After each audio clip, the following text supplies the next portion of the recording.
No último vídeo eu falei para vocês sobre a travessia, como ela era desumana, né? Esses africanos que vêm em condição de escravos não são vistos como pessoas. Tanto que no desembarque a gente percebe isso, tá? Os desembarques aconteciam normalmente nos portos do Rio de Janeiro, no Porto de Salvador, no Porto de Recife, no Porto de São Luís.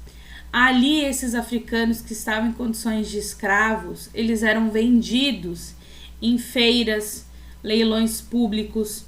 Então, aqui você tem uma imagem, né, uma obra do período de como seriam esses leilões. Então, os homens brancos vinham analisar essas pessoas para comprar, não, eles estavam no que eles pensavam dentro de um mercado, escolhendo a mercadoria para que eles pudessem explorar. Então, os valores dos escravos, eles mudavam de acordo com as características físicas, ou seja, jovens eram mais caros que senhores, por exemplo, mulheres que podiam dar outros escravos também poderiam ser mais caras se tivesse todos os dentes, enfim. Todas as características influenciavam no preço de venda desses escravos. Famílias eram separadas, maridos e esposas, filhos, filhas eram arrancados dos pais. Então, era essa ideia de você não dar humanidade a essas pessoas. A gente então precisa entender aonde esses escravos vão trabalhar. Eles vão trabalhar principalmente nos engenhos. O engenho é uma máquina de fazer açúcar. Ela é composta então pela moenda, pela fornalha. Daí você precisa ter a matéria-prima, animais para empurrar essa moenda, ou até mesmo os escravos, né? A gente vai ter um espaço mais alto, que é a casa das cadeiras de cozinha, local onde as formas esfriavam, mas enfim. Galpão de secagem e peso. Eu vou mostrar para vocês uma outra imagem que fica melhor. Então aqui a gente vai ter como uma fazenda de cana de açúcar. Então aqui a gente vai ter, né, a senzala, a casa grande, e aqui principalmente onde acontecia a produção do açúcar, né? Então aqui a moenda, o local onde se colocava a cana de açúcar para extrair o caldo, tá? E isso aqui era feito normalmente com um moinho de água, né? Mas se não fosse, às vezes era necessário usar animais de tração ou até mesmo os escravos para empurrar.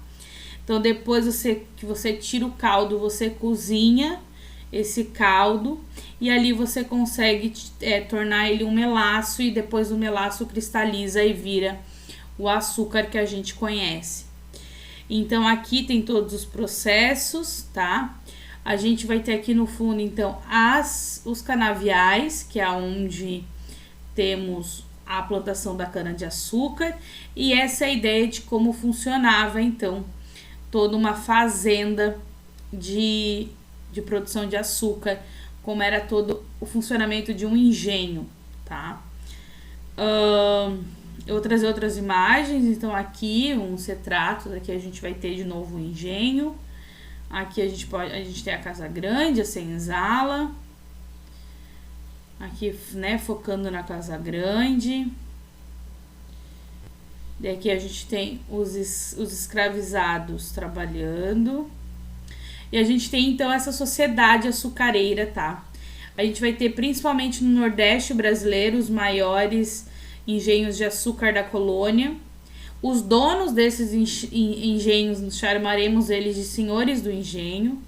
E eles então estavam no topo da pirâmide social, tá? Eles tinham mais poder, como vocês podem ver aqui. Ele carregando toda a sua família, e aqui os escravizados.